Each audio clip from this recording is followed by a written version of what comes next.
મિત્રો, જીવન સંદેશની યુટ્યુબ ચેનલમાં અમે આપનું હાર્દિક અભિવાદન કરીએ છીએ. આપ અમારી સાથે નિયમિત રીતે આ સત્સંગમાં જોડાવશો તે આનંદ થાય છે. તમારો આભાર પણ માનીએ છીએ અને ચોક્કસ માનું છું આ કુટુંબ સમૃદ્ધિના વિષયના શિક્ષણમાં આપ અવશ્ય આશીષ પ્રાપ્ત કરી શક્યા છો અને આપણા કુટુંબો સમૃદ્ધિ તરફ આગળ વધી રહ્યા છે.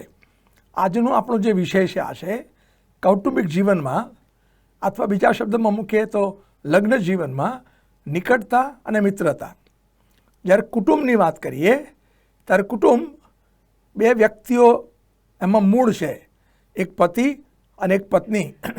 કારણ કે પતિ અને પત્ની સાથે મળીને એક કુટુંબની રચના થાય છે અને ત્યાર પછી એમાં બાળકો ઉમેરાય છે અને ઘણી બધી બાબતો એમાં ઉમેરાય છે.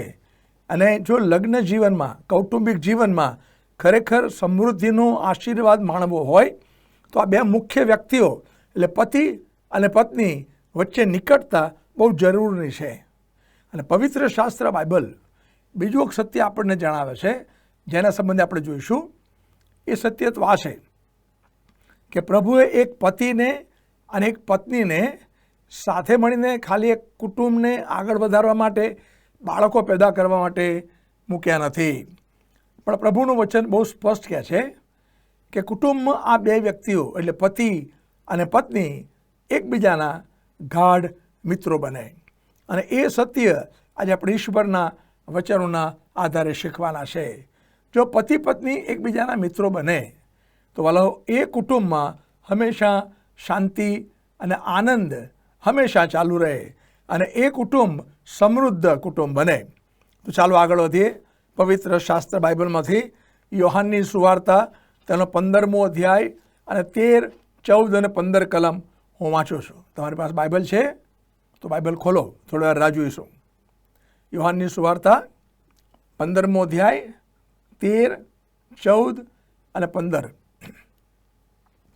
હવે આ વચનો એ પ્રભુ ઈસુ ખ્રિસ્તે એમના મરણની આગલી રાત્રે એટલે ગુરુવાર રાત્રે એમના શિષ્યો સાથે જ્યારે વાતચીત કરતા હતા ત્યારે તેમણે આ વાત કહી.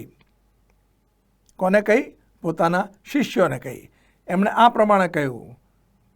યોહાનની સુવાર્તા 15મો અધ્યાય અને 13, 14 અને 15 કલમ. 13મી કલમમાં કહે છે, પોતાના મિત્રોને સારું જીવ આપવો એ કરતાં મોટો પ્રેમ કોઈનો નથી. 14મી કલમ એમ કહે છે, જે આજ્ઞાઓ હું તમને આપું છું તે જો તમે પાળો તો તમે મારા મિત્ર છો.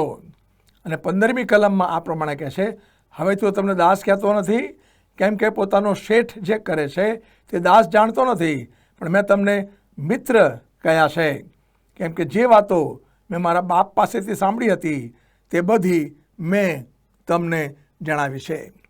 મતલબ આ 3 કલમમાં મિત્ર શબ્દ એ બહુ અગત્યનો છે અને એની પર આપણે આપણું ધ્યાન આજે કેન્દ્રિત કરવાના છે.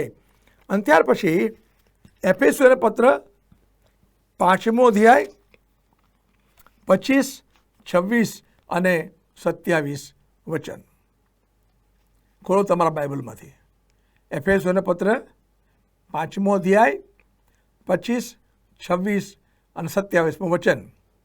અને પાઉલ આ જગ્યાએ શિક્ષણ આપતા આ પ્રમાણે કહે છે. અહીંયા પણ પતિ પત્નીની વાત છે, કુટુંબની વાત છે. શું કહે છે?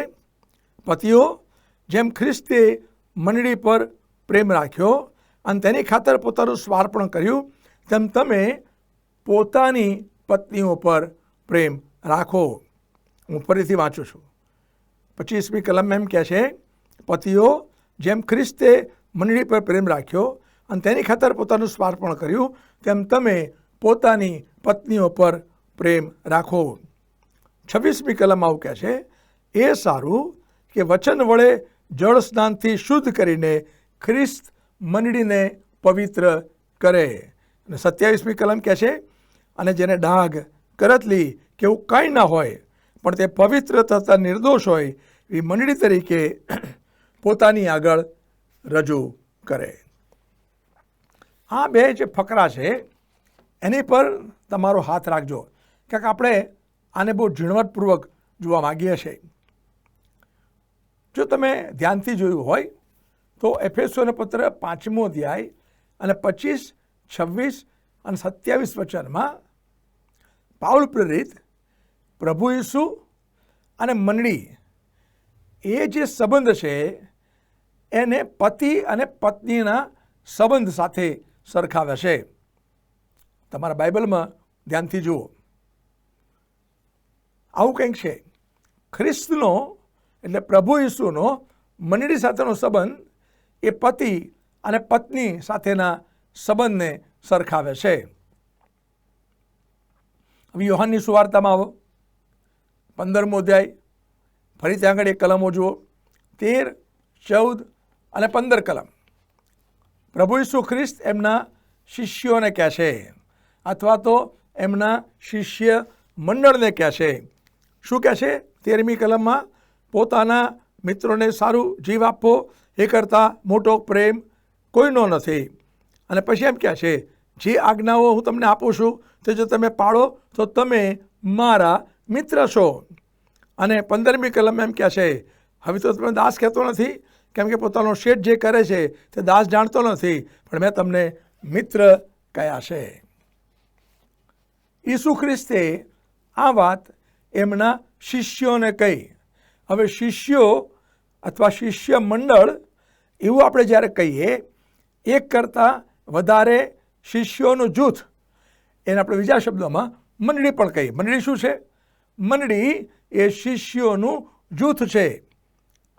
અને એટલા માટે પ્રભુ ઈસુ ખ્રિસ્ત એમના શિષ્ય મંડળને જ્યારે આ કહે છે, શું કહે છે? પોતાના શિષ્યોને એમ કહે છે, હવેથી હું તમને દાસ કહેતો નથી, પણ તમે મારા મિત્ર છો. અને પ્રભુ ઈસુ ખ્રિસ્ત એમના શિષ્ય મંડળ સાથેનો જે સંબંધ છે એ મિત્રતાનો સંબંધ છે, એવું આ જગ્યાએ કહે છે. એનો અર્થ આ થયો, શિષ્ય મંડળ એટલે મંડળી. એટલે ફરીથી આપણે જો એનું સમીકરણ રચવાનું હોય, ઇક્વેશન કરવાનું હોય તો આ રીતે કરી શકીએ. પ્રભુ ઈસુ વત્તા મંડળી બરોબર મિત્રતાનો સંબંધ. પ્રભુ ઈસુ વત્તા મંડળી બરોબર મિત્રતાનો સંબંધ. એફેસોને પત્ર 5મો અધ્યાય 25 થી 27 કલમ આપણે જોયું, પ્રભુ ઈસુ વત્તા મંડળી બરોબર પતિ અને પત્નીનો સંબંધ. અને યોહાન 15, 13, 14 ને 15માં પ્રભુ ઈસુ વત્તા મંડળી બરોબર મિત્રતાનો સંબંધ. હવે ઈંગાડી આ સમીકરણને, આ બંને જે સમીકરણ તમારી આગળ મેં જણાયા, એને ભેગા મૂકીએ અને કોમન કાઢી નાખીએ. ખ્રિસ્ત અને મંડળીની જે વાત છે એ કોમન છે, એને એક બાજુ પર લઈ લઈએ તો હવે નવું સમીકરણ કયું થાય? ધ્યાનથી સાંભળજો. પતિ અને પત્નીનો સંબંધ એ મિત્રતાનો સંબંધ છે. ખબર ને તમે આ રીતે આ વચનો વાંચ્યા છે કેમ? હું ફરી કહું, ખ્રિસ્ત અને મંડળીનો સંબંધ એટલે ખ્રિસ્ત વત્તા મંડળી એટલે પતિ વત્તા પત્ની. અને યોહાનની સુવાર્તા પ્રમાણે ખ્રિસ્ત વત્તા મંડળી મિત્રતાનો સંબંધ. અને ખ્રિસ્ત અને મંડળી એ કોમન ફેક્ટર છે, એને આપણે બાજુ પર લઈ લઈએ તો નવું ઇક્વેશન બને, પતિ અને પત્નીનો સંબંધ એ મિત્રતાનો સંબંધ છે. એનો અર્થ એ થયો, વાલો કુટુંબની સમૃદ્ધિનો આધાર આ મિત્રતાના સંબંધના વિકાસ પર રહેલો છે. જ્યારે કુટુંબને આપણે જોઈ હતી ત્યારે આપણે સચોટપણે જોયું હતું કે કુટુંબ એટલે મૂળભૂત રીતે પતિ અને પત્ની, અને ત્યાર પછી એમાં બાળકો આવે, સગાવાલા આવે, અને એનું સર્કલ છે એ મોટું અને મોટું થતું જાય. પણ આ જગ્યાએ આ ઈશ્વરના વચનો એ મને અને તમને એક નવો પ્રકાશ આપે છે, એક નવો દ્રષ્ટિકોણ આપે છે. કુટુંબ સંબંધીનો નવો દ્રષ્ટિકોણ, લગ્ન જીવન સંબંધીનો નવો દ્રષ્ટિકોણ, અને પતિ અને પત્નીના સંબંધોનો નવો દ્રષ્ટિકોણ. કયો દ્રષ્ટિકોણ? પતિ અને પત્નીનો સંબંધ એ મિત્રતાનો સંબંધ છે. વાલો યાદ રાખીએ, આ શબ્દ બહુ અગત્યનો છે. મિત્ર શબ્દ બહુ અગત્યનો છે. ઈસુ ખ્રિસ્ત જે ઈશ્વર માનવ બનીને પૃથ્વી પર આવ્યા, અને એ ઈશ્વર જે ઉત્પન્ન કરતા છે એ ઉત્પત્તિને એમ કહે છે, તમે મારા મિત્ર છો. હવે તમને મારા દાસ ચાકર કહેતો નથી, તમે મારા મિત્ર છો. અને પ્રભુ ઈસુ ખ્રિસ્ત આ જે મિત્રતાનો સંબંધ છે એ બહુ સચોટપણે વર્ણવે છે. આ મિત્રતાના સંબંધને કેવી રીતે આગળ વધારી શકાય, આ મિત્રતાના સંબંધને ગાઢ કેવી રીતે બનાવી શકાય, એ પ્રભુ ઈસુ ખ્રિસ્તે પોતે સમજાવ્યું છે. અને પ્રભુ ઈસુ ખ્રિસ્તે જે કીધું એ એમણે કરી બતાવ્યું. એમણે શું કીધું? ફરી વાંચ્યું યોહાન 15:13. એમણે આ પ્રમાણે કીધું. શું કહે છે? પોતાના મિત્રોને સારું જીવ આપવો તે કરતાં મોટો પ્રેમ કોઈનો નથી. અને ઈસુ ખ્રિસ્ત કહે છે તમે મારા મિત્ર છો. આ ગુરુવારે રાતની વાત છે. અને શુક્રવારે સવારે એમણે આ પોતાના શિષ્યોને માટે, મંડળીને માટે, મારા માટે અને તમારા માટે પોતાનો વધસ્તંભ જીવ આપી દીધો. મારો ને તમારો પ્રભુ જે કહે છે એ કરી બતાવે છે. અને એટલા માટે આ મિત્રતાનો જે સંબંધ છે એ મિત્રતાના સંબંધને આગળ વધારવા માટે, દ્રઢ કરવા માટે ઈસુ ખ્રિસ્તે પોતાનું બલિદાન આપી દીધું. હવે સમજણ પડી? જો પતિ અને પત્નીને એકબીજાના બેસ્ટ ફ્રેન્ડ્સ બનવું હોય, મતલબ કુટુંબ, આપણે કુટુંબના સભ્યો તરીકે એકબીજાના મિત્રો બનવું હોય તો બહુ મોટું સત્ય આ જગ્યાએ આપવામાં આવેલું છે. એ જ પ્રભુ ઈસુ ખ્રિસ્તે યોહાનની સુવાર્તાના 13મા અધ્યાયના 34 ને 35મી કલમમાં આ પ્રમાણે કીધું. હું તમારી આગળ વાંચું છું. પ્રભુ ઈસુ ખ્રિસ્ત કહે છે હું તમને નવી આજ્ઞા આપું છું, તમે એક બીજા પર પ્રેમ રાખો. જો મેં તમારા પર પ્રેમ રાખ્યો તો તમે પણ એકબીજા પર પ્રેમ રાખો. જો તમે એકબીજા પર પ્રેમ રાખો તો સર્વ માણસો જાણશે કે તમે મારા શિષ્ય છો. એક બીજા પર પ્રેમ રાખો એ પ્રભુ ઈસુ ખ્રિસ્ત 3 વાર કહે છે. કેવો પ્રેમ? જેવો મેં તમારા પર પ્રેમ રાખ્યો. પ્રભુ ઈસુ ખ્રિસ્તે આપણા પર પ્રેમ રાખ્યો. એ પ્રેમનો અનુભવ આપણે કરીએ અને હવે આપણે બીજાઓ સાથે એ પ્રેમ વહેંચવાનો છે. પતિએ પત્ની સાથે, પતિ પત્નીએ બાળકો સાથે, પતિ પત્નીએ સાસુ સસરા સાથે, મા બાપ સાથે, સગાવાળા સાથે. પણ મૂળભૂત રીતે આ પ્રેમ સંબંધ એ આપણને બલિદાન આપવા તરફ લઈ જાય છે. પ્રભુ ઈસુ ખ્રિસ્તનો પ્રેમ એ પ્રભુ ઈસુ ખ્રિસ્તને વધસ્તંભ સુધી લઈ જાય છે. શું કરવાને માટે? આપણી સાથે એમની મિત્રતાને આગળ વધારવાને માટે. આ મિત્રતાનું પરિબળ છે કયો? સાચો પ્રેમ. એકબીજા પરનો સાચો પ્રેમ એ મિત્રતાને બહુ સચોટ રીતે આગળ વધારે છે. અને પ્રભુ ઈસુ ખ્રિસ્તે યોહાનની સુવાર્તાના 15મા અધ્યાયના 13મા વચનમાં એ જ વાત કરી. શું કહે છે?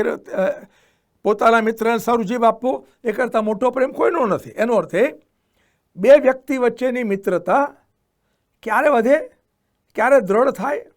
એકબીજાને માટે બલિદાન આપતા શીખે ત્યારે. તો પ્રશ્ન થાય ને, તો બલિદાન આપવું એટલે શું? વિચારી જુઓ. બલિદાન આપવું ક્યારે કહેવાય? સાદા શબ્દોમાં કહીએ તો બલિદાન આપવું એટલે જતું કરવું, છોડવું. કોના માટે? બીજા વ્યક્તિને માટે. પતિએ પત્નીને માટે, પત્નીએ પતિને માટે, પતિ પત્નીએ મા બાપને માટે, બાળકોને માટે. શું છોડવું? શું જતું કરવું?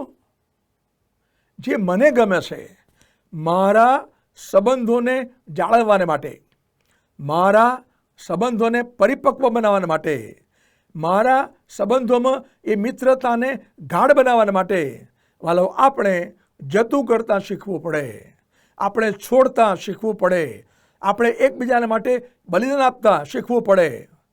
શેનું બલિદાન આપવાનું? આપણા અહમનું, આપણા ઈગોનું. એણે મને આવું કહ્યું, હવે હું સાથે સંબંધ ના રાખું તો કદી મિત્રતા આગળ ના વધે. વાલો પતિ પત્નીના સંબંધમાં કેટલી બધી વખત પોતાની જીદ નહીં છોડવાને કારણે, પોતાનો અહમ નહીં છોડવાના કારણે કેટલા બધા પતિ પત્ની આજે છૂટાછેડાના માર્ગે આગળ વધ્યા છે. શું છોડવાનું હતું? બહુ નહીં, બહુ જ નાની વાત છોડવાની હતી, પણ છોડી નહીં, પોતપોતાના માર્ગે આગળ વધ્યા અને આખા કુટુંબને ખેદાન મેદાન કરી નાખ્યું. વાલો મિત્રતાનો સંબંધ જો આપણે જાળવવો હોય અને મિત્રતાના સંબંધને આપણે પરિપક્વતા તરફ આગળ વધારવું હોય તો પહેલું સત્ય ઈસુ ખ્રિસ્તે પોતે શીખવ્યું. ઈસુ ખ્રિસ્તે કીધું તમે મારા મિત્ર છો. અને ઈસુ ખ્રિસ્તે કીધું પોતાના મિત્રને સારું જીવ આપવો એ કરતાં મોટો પ્રેમ કોઈનો નથી. અને એ પ્રભુ ઈસુ ખ્રિસ્તે બીજા દિવસે વધસ્તંભ પર પોતાનું બલિદાન મારા માટે, તમારા માટે અને સમગ્ર જગતના માટે આપી દીધું, એટલા માટે કે આપણે એમની સાથે એક મિત્ર તરીકે આગળ વધી શકીએ. આ સમજણ પડી વાળાઓ? કુટુંબ સમૃદ્ધિનો આધાર અથવા તો લગ્ન જીવનની સમૃદ્ધિનો આધાર અથવા પતિ અને પત્નીના સંબંધમાં સમૃદ્ધિનો આધાર એ એકબીજા માટે બલિદાન આપવામાં સમાયેલો છે, એકબીજા માટે જતું કરવામાં, એકબીજા માટે છોડવામાં. એને ગમે છે માટે હું છોડી દઈશ. એકબીજાના સંબંધો સાચવવાને માટે, એકબીજાને માટે જતું કરવાને માટે જો આપણે તૈયાર થઈએ તો આપણે કશું ગુમાવતા નથી. યાદ રાખજો, છોડવામાં કશું ગુમાવતા નથી. છોડવામાં આપણે વધુ મેળવીએ છીએ, કારણ કે એકબીજાને માટે છોડવામાં આપણા સંબંધોની સાંકળ મજબૂત બને છે અને આપણે સમૃદ્ધિમાંથી વધારે સમૃદ્ધિમાં આગળ વધીએ છીએ.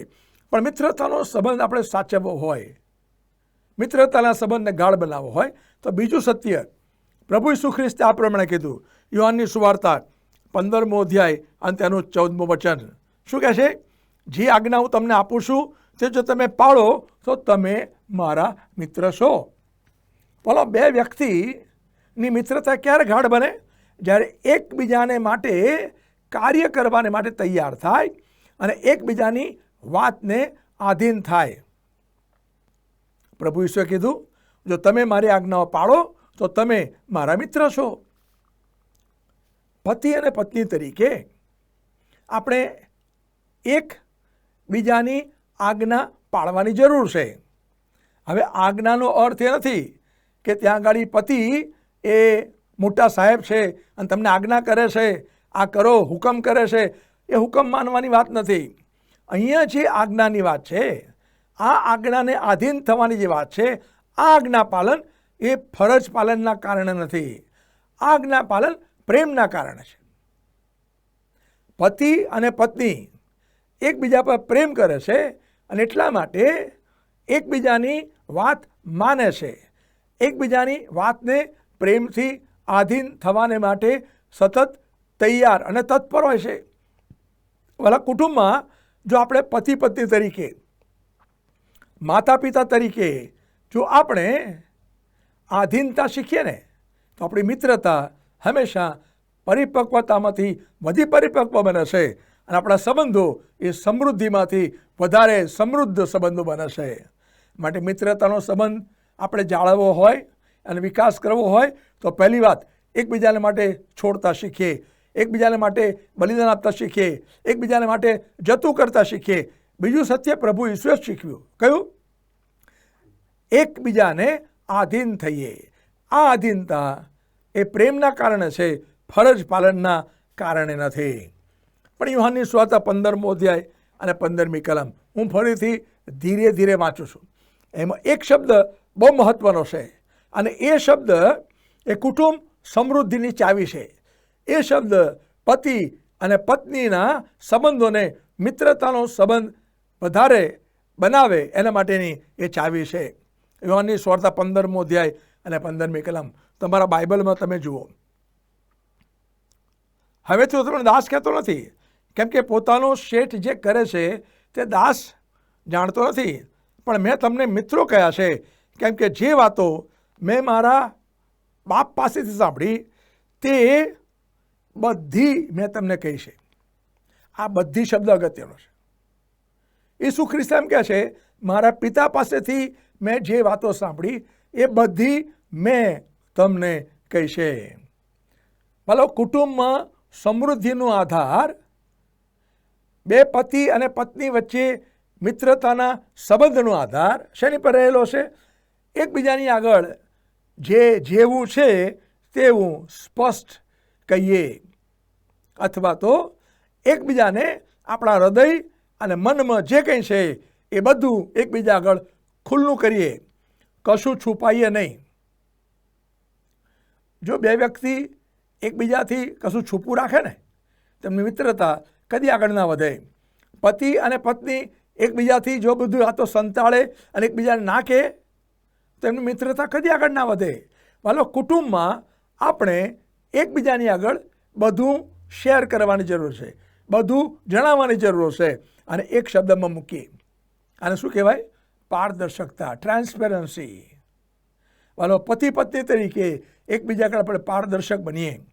અને કુટુંબમાં આપણે જો માતા પિતા તરીકે બાળકો આગળ, બાળકો માતા પિતા આગળ, અને માતા પિતા તરીકે આપણા જે માતા પિતા છે એમની આગળ આપણે ટ્રાન્સપરન્ટ બનીએ, પારદર્શક બનીએ, અને કુટુંબની વ્યક્તિઓ એકબીજા આગળ પારદર્શક બને, તો હું ચોક્કસ માનું છું એ લોકોનો સંબંધ એ સમૃદ્ધિમાં વધારે આગળ વધે, એકબીજાના તેઓ મિત્રો બની શકે છે. માટે મિત્રતાનો સંબંધ વધારવો હોય, પરિપક્વ બનાવવો હોય તો બલિદાન આપતા શીખીએ, એકબીજાને આધીન થતા શીખીએ, એકબીજા આગળ પારદર્શક બનીએ. મિત્ર કેવી વ્યક્તિ છે? ધ્યાનથી સાંભળજો. મિત્ર એક એવી વ્યક્તિ છે જેની સાથે તમે નિરાંત અનુભવો છો, હાશ અનુભવો છો. કુટુંબમાં પતિ અને પત્ની એકબીજાની હાજરીમાં નિરાંત અનુભવે છે. કુટુંબમાં માતા પિતાની હાજરીમાં બાળકો નિરાંત અનુભવે છે, હાશ અનુભવે છે. કેમને એમ થાય છે ક્યાંય ગાડી આવી ગયા કે આ કુટુંબનું વાતાવરણ એ બરોબર નથી?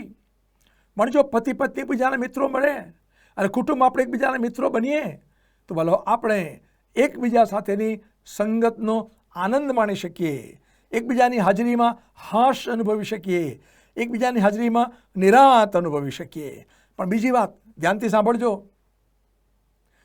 ભલો, મિત્ર એક એવી વ્યક્તિ છે જેની સંગતની તમે વિશેષ ઝંખના રાખો છો. પતિ અને પત્ની એકબીજાની સંગતની વિશેષ ઝંખના રાખે છે. માતા પિતા અને બાળકો એકબીજા સાથેની સંગતની વિશેષ ઝંખના રાખે છે. અને ત્યારે સાચી સમૃદ્ધિ કુટુંબમાં આવી કહેવાય.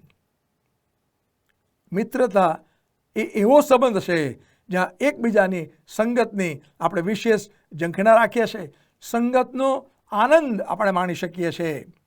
પણ કુટુંબમાં મિત્ર એક એવી વ્યક્તિ છે જેની પર તમે પૂરો ભરોસો રાખો છો, પૂરો વિશ્વાસ રાખો છો, કોઈ શંકા નહીં, કોઈ પ્રશ્ન નહીં, સંપૂર્ણ વિશ્વાસ તમે રાખો છો.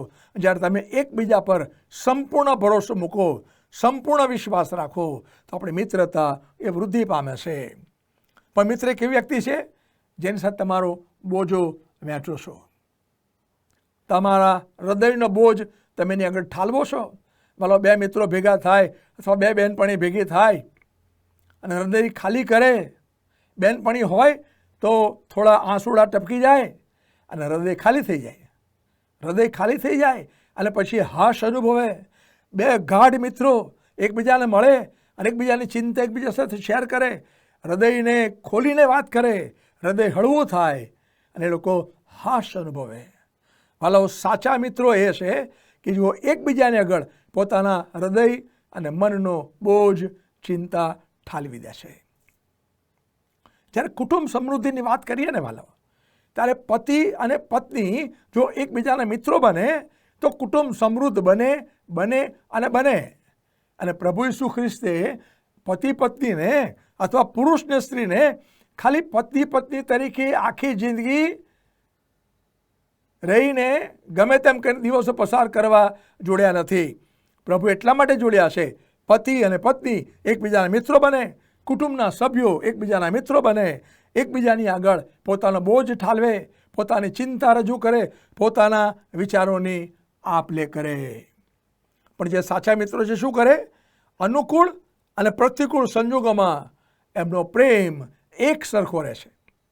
ભલો, યાદ રાખીએ, પતિ અને પત્ની તરીકે, માતા પિતા અને બાળકો તરીકે કુટુંબમાં અનુકૂળ અને પ્રતિકૂળ પ્રસંગે એકબીજા પરનો પ્રેમ જળવાઈ રહે, એક સરખો રહે, તારી મિત્રતા હંમેશા વૃદ્ધિ પામે છે. અને એટલા માટે પ્રભુ ઈચ્છે છે કે આપણે એકબીજાના ગાઢ મિત્રો બનીએ, એકબીજાના સાચા મિત્રો બનીએ.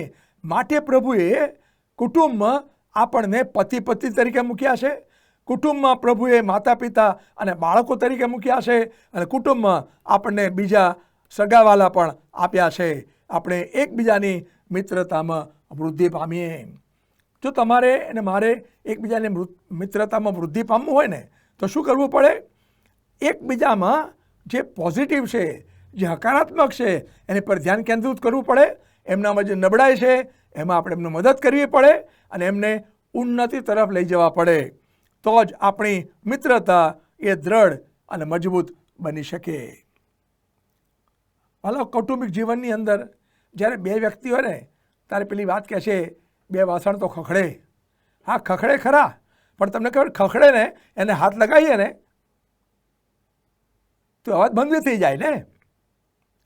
પતિ અને પત્ની, કુટુંબની બે વ્યક્તિઓ, એમની વચ્ચે કંઈ પ્રશ્ન થાય તો એ પ્રશ્નમાંથી જલ્દીથી નિવડો લાવવાની જરૂર છે, અને તો જ એ સમૃદ્ધિ ટકી શકે, તો જ મિત્રતા એ ટકી શકે. પણ કેટલીક બાબતો એવી છે કે જે આપણા હાથમાં છે આપણી મિત્રતા ટકાવવાની. આ મિત્રતાને અટકાવનારા કેટલાક પરિબળો છે. એમાં પહેલું છે આપણી જીભ. કઠોર વાણી, વગર વિચારે બોલવું. પવિત્ર શાસ્ત્રમાં નીતિ વચન કહે છે, વગર વિચારે બોલેલું એ તલવારના ઘા સમાન છે.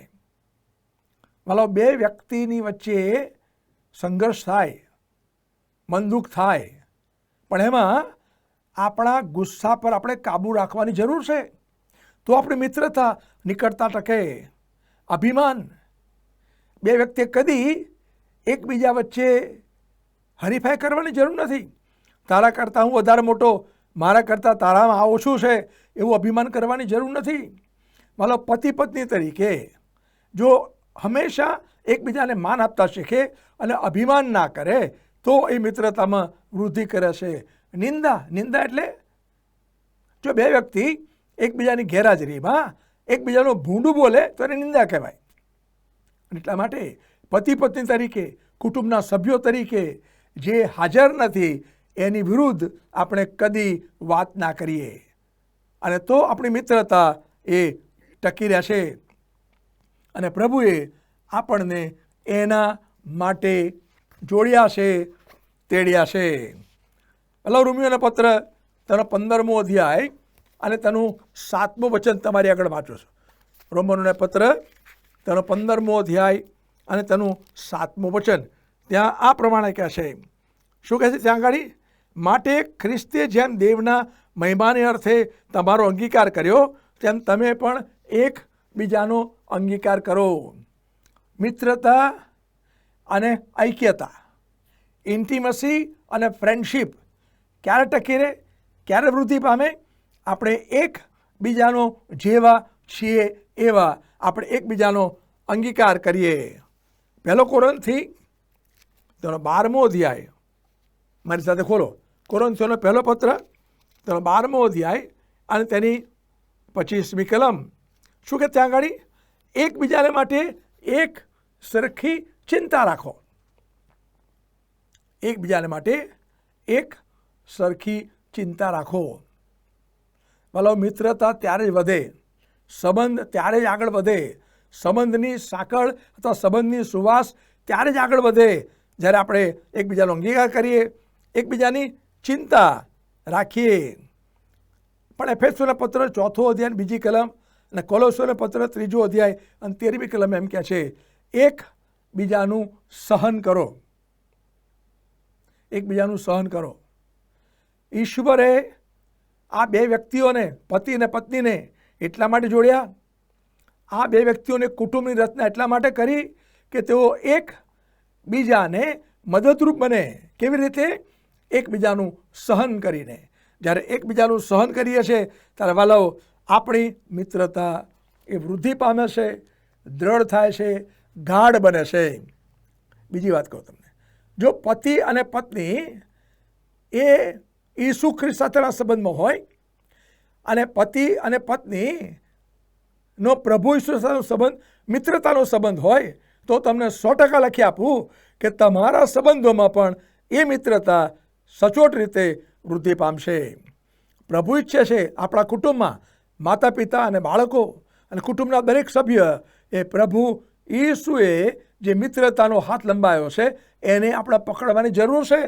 ત્યારે સાચા અર્થમાં આપણું કુટુંબ એ સમૃદ્ધ કુટુંબ બની શકે. માટે આપણે એકબીજાનું સહન કરવાની જરૂર છે, એકબીજાને ક્ષમા આપવાની જરૂર છે. એકબીજાને ક્ષમા આપવાની જરૂર છે. આપણે શીખવું પડે એમ કહેતા આઈ એમ સોરી નહીં, મને માફ કરો એવું કહેતા શીખવું પડે. જ્યારે કોઈની માફી માગીએ છીએ અને આપણે એકબીજાને ક્ષમા આપીએ છીએ ત્યારે આપણી સંબંધોની સાંકળ મજબૂત બને છે. સંબંધો સમૃદ્ધિમાંથી વધુ સમૃદ્ધ બને છે. એ સંબંધો મિત્રતામાંથી ગાઢ મિત્રતામાં પરિણમે છે. પ્રભુનું વચન આ પ્રમાણે કહે છે. આપણે પહેલો થેસ્સલોનિકા 4 અધ્યાય અને 18મું વચન કે છે આપણે હંમેશા એકબીજાને ઉત્તેજન આપીએ. મારી વાત ધ્યાનથી સાંભળજો. વાલો, એકબીજાને પાડી નાખવાને એ બહુ સહેલું છે, એકબીજાના પગ ખેંચવા એ બહુ સહેલું છે, પણ આપણે એકબીજાને ઉત્તેજન આપીએ, એકબીજાને ઉન્નતિ તરફ લઈ જઈએ, એકબીજાને બીજાઓની આગળ ઊંચા કરીએ, ત્યારે આપણી મિત્રતા પણ વધશે, આપણા સંબંધો પણ સમૃદ્ધ બનશે. અને વાલા, કૌટુંબિક જીવનની અંદર કદાચ મુશ્કેલી આવે તો મુશ્કેલીની પેલે પાર આપણે બહુ સરળતાથી જઈ શકીશું અને એ મુશ્કેલી ઉપર આપણે સાથે મળી અને વિજય પણ પામી શકીશું. એ મુશ્કેલીને આપણે સાથે મળીને દૂર પણ કરી શકીશું. પણ મૂળ સત્ય કયું શીખીએ આપણે? મારો અને તમારો કુટુંબમાં જે સંબંધ છે એ મિત્રતાનો સંબંધ હોવો જોઈએ. એક પતિ અને પત્નીનો સંબંધ એ મિત્રતાનો સંબંધ હોવો જોઈએ. એ મિત્રતાનો સંબંધ એ સંબંધોની સાંકળને, સંબંધોની સુવાસને વધારે આગળ વધારે છે. પણ પ્રશ્ન થાય, આ કેવી રીતે બને? બહુ સાદું અને સરળ છે. કઈ રીતે બને? ઈસુ ખ્રિસ્ત એ મારા જીવનના મિત્ર બનવા જોઈએ. મારી ઈસુ સાથેની મિત્રતા રોજ રોજ વૃદ્ધિ પામવી જોઈએ. બે મિત્રોની મિત્રતા ક્યારે વધે? જ્યારે બંને મિત્રો એકબીજાને નિયમિત મળતા હોય, બંને મિત્રો એકબીજા સાથે સંગત કરતા હોય, બંને મિત્રો એકબીજા સાથે વાતચીત કરતા હોય. એનો અર્થ એ, હું પતિ તરીકે મારી પત્ની એ પ્રભુ ઈસુ સાથેના સંબંધ મને સંગતમાં આગળ વધતી હોય, પતિ તરીકે હું પ્રભુ ઈસુ સાથેના સંબંધ મને સંગતમાં આગળ વધતો હોઉં, તો પતિ પત્ની તરીકે અમે બંને એકબીજા સાથેના સંબંધ મને સંગતમાં આગળ વધીએ છીએ. પ્રભુ ઈસુની મિત્રતામાં વૃદ્ધિ પામીએ છીએ, એકબીજાની મિત્રતામાં વૃદ્ધિ પામીએ છીએ. અમારા કુટુંબના તમામ સભ્યો એ પ્રભુ સાથેની મિત્રતામાં વૃદ્ધિ પામે ત્યારે એકબીજા સાથેના સંબંધમાં અવશ્ય વૃદ્ધિ પામે છે. અને આનું સબ ટોટલ શું? આનું સમ ટોટલ શું? આનું પરિણામ કયું? કુટુંબ સમૃદ્ધ બને છે. સમૃદ્ધિમાંથી વધારે સમૃદ્ધ કુટુંબ બને છે. તમે તમારા પોતાના કુટુંબનું, બીજા શબ્દમાં કહું, પતિ પત્ની તરીકે તમારા સંબંધોનું તમે મૂલ્યાંકન કરો. પ્રભુએ તો તમને અને મને પતિ પત્ની તરીકે એકબીજાને મિત્રો બનવા માટે જોડ્યા છે. અને આપણે મિત્રો બનીએ અને આપણા કુટુંબના સભ્યોને પણ આપણે એ મિત્રતામાં સામેલ કરીએ ત્યારે સાચા અર્થમાં આપણું કુટુંબ એ સમૃદ્ધ કુટુંબ બનશે. મારી આશા અને પ્રાર્થના છે ઈશ્વરના વચનો સમજવામાં, એને સ્વીકારવામાં, એના આધીન થવામાં અને પ્રભુ ઈસુ સાથેના મિત્રતાના સંબંધમાં આગળ વધવામાં અને એકબીજા સાથેના મિત્રતાના સંબંધમાં આગળ વધવામાં પ્રભુ તમારી સહાય તથા મદદ કરે. પ્રભુ આપ સર્વને આશીષ આપો.